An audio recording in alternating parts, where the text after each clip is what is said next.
श्री हरि बोलो ग्रंथराज श्रीमद्भगवद गीता जी की जय। भगवद गीता अध्याय 15 श्लोक 5 एवं 6। निर्माण मोहा जित्संग दोषा अध्यात्म नित्या विनिवृत्त कामा द्वंद्व विमुक्ता सुख दुख संज्ञर्गच्छन्त्य मूढ़ा पदम व्ययं तत्। बिना सम्मान की इच्छा के माया एवं विश्रूपी आसक्ति से मुक्त, सभी लालसाओं को दूर करके सुख और दुख के द्वंद्व से परे अपने स्वरूप में सदा स्थित भ्रम से मुक्त उस अचल अवस्था को प्राप्त करते हैं। जो व्यक्ति माया से बचकर ईश चैतन्य में स्थित हो गया है वह विशुद्ध परमानंद से भरा होता है। माया की सापेक्षताओं से मुक्त, परमात्मा के साथ एक, उसकी अचल आत्मा, प्रकृति की गतिशील धाराओं, अहंकार, आवेशपूर्ण इच्छाओं के साथ बदलती मन स्थितियां, दुखदायी आसक्तियों और क्षणिक आनंद एवं दुख की तरंगित विपरीत जोड़ी से मुक्त रहती है। श्लोक 6। न तद्भास्यते सूर्यो न शशांको न पावकः यद्गत्वा न निवर्तन्ते तद्धाम परमम्।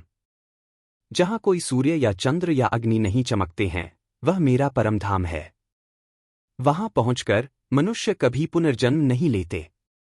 निष्कलंक योगी, जिसके विषय में पूर्ववर्ती 3 श्लोकों में कहा गया है, स्थायी रूप से ईश्वर के साथ एकत्व में स्थापित हो जाता है, भले ही वह जन्म लेता है अथवा अनुभवातीत परमात्मा में सदा निवास करने के लिए स्थूल लोकों को छोड़ देता है। जब वह शरीर में होता है वह अपनी चेतना को शारीरिक प्राणशक्ति की अग्नि, चंद्रमा अर्थात मेरुदंडीय चक्रों में प्रतिबिंबित सृजनात्मक शक्ति तथा सूक्ष्म सहस्रदल के सूर्य से परे ले जाकर परमात्मा के साथ समाधि में एकत्व प्राप्त करता है। इसके पश्चात वह ब्रह्मांडीय चेतना के उस क्षेत्र में प्रवेश करता है जो ईश्वर का परम धाम है, जहां सूर्य एवं चंद्रमा तथा सृष्टि की अग्नियों का किंचित भी कंपन नहीं होता। श्रीमद्भगवद्गीता में उपनिषदों, वेदों के सारांश के ज्ञान का सार है।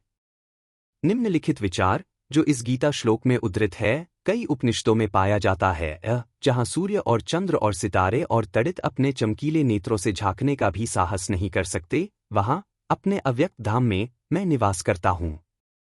यह मेरा अदृश्य प्रकाश है जो सृष्टि की उधार ली हुई ज्योतियों में दिखाई देता है। जब एक कल्प के अंत में ईश्वर अपने गुप्त प्रकाश को वापस खींच लेते हैं तो प्रकृति के सभी दीप अपनी चमक खो बैठते हैं। इसी प्रकार जब मुक्त योगी अंततः परमात्मा में इस प्रकार विलीन हो जाता है कि अब और बाहर न जाना पड़े, तो आत्मा से आता ईश्वर का प्रकाश शरीर रूपी दीपकों को प्रकाशित नहीं करता। ये रूप अपने ब्रह्मा स्वरूप में वापस लौट जाते हैं, जैसे मरुभूमि पर मरीचिका अदृश्य हो जाती है।